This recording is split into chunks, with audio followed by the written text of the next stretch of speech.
유방암이라고 하면 다른 여러 가지 암들 중에서 가장 예후가 좋은 암, 우리 일반적으로 많이 알려져 있죠. 그리고 여성암 중에서는 가장 많은 암으로 알려져 있는데, 그런데 3중 음성 유방암이 되면 이야기가 달라집니다. 그런데 우리 환자분들이 대부분 유방암이면 3중 음성이나 일반 유방암이나 개념을 같이 생각하는 경향이 상당히 많이 있어요. 그래서 치료에 대해서 조금 더 경각심을 덜 갖고, 또 당연히 뭐 수술, 항암, 방사선 하고 나오면 좋아질 거라는 이런 아니라는 생각을 하는데, 만약에 3중 음성이라면 이야기는 달라집니다.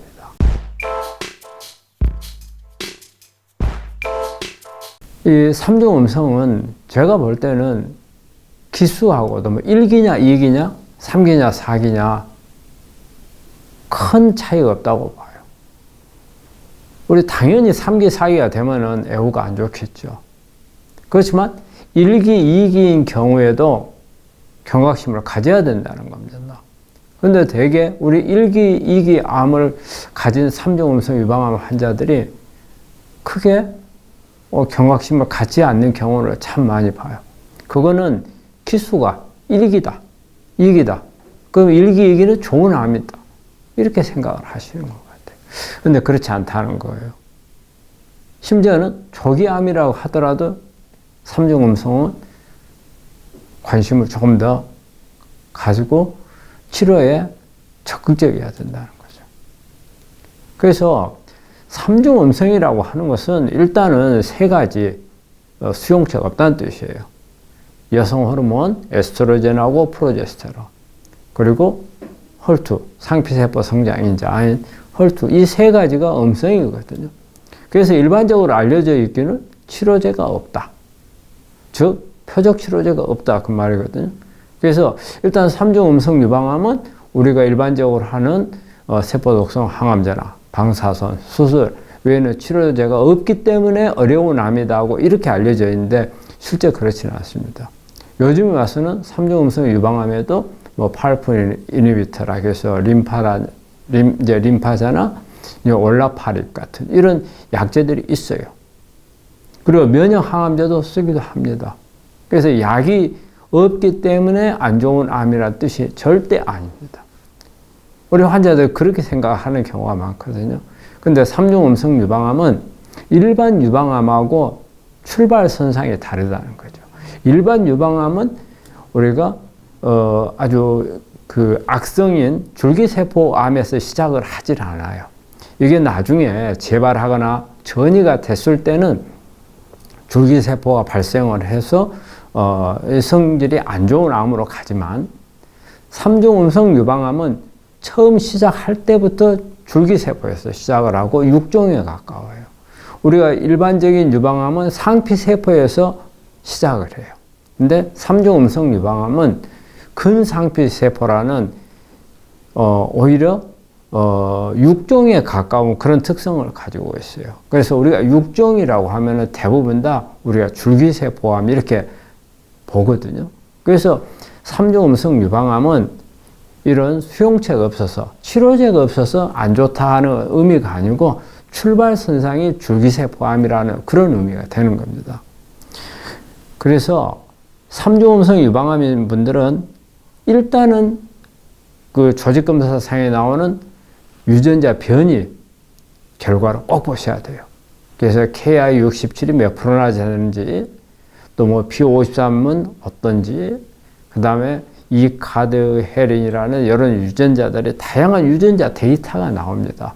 이 데이터를 보고 내 암의 상태를 판단을 해야지 무조건 내 1기고 2기니까 괜찮다 이런 개념을 생각하시면 안 돼요. 그래서 3중 음성 유방암은 일단 좀 특별한 관리를 좀 해야 되는데 제가 이 관리를 해야 되는 부분들을 좀 설명을 드리자면 첫 번째는 유전자 정보를 꼭 파악해야 된다는 거예요.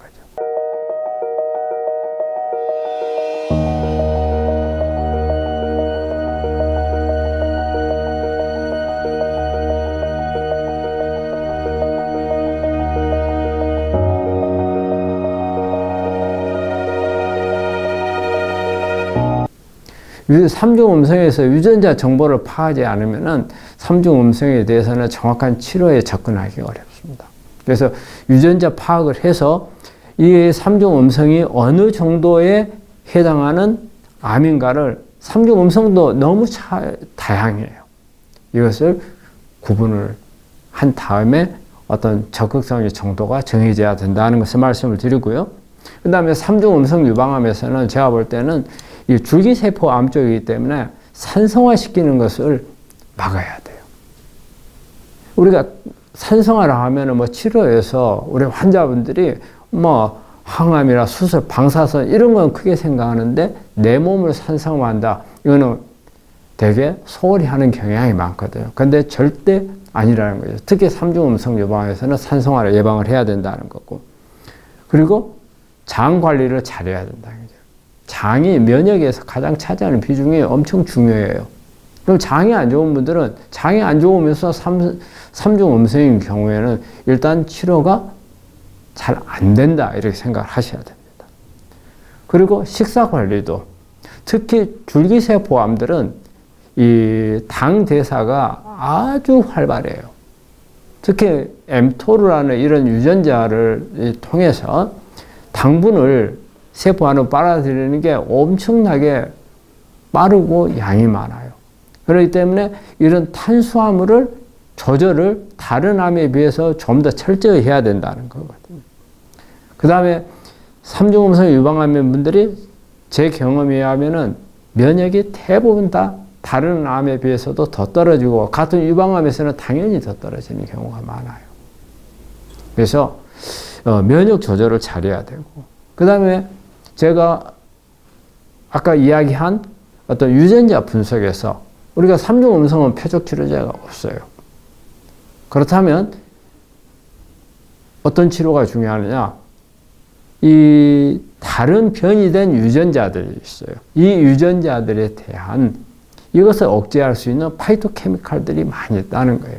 이런 부분들을 같이 병합을 해서 치료를 꼭 하셔야 된다는 거고, 또 삼중 음성 때는 우리가 조직상에서 보면은 헐투가 음성이거든요. 하지만은 혈행상에 혈액의 검사를 했을 때는 헐투가 또 양성인 경우가 있어요. 이걸 circulating 헐투라고 하는데 이게 양성인 경우가 있어요. 이 검사를 꼭 필히 좀 해보라고 말씀을 드리는 거예요. 이런 경우에는 표적 치료제를 쓰는 경우가 있어요.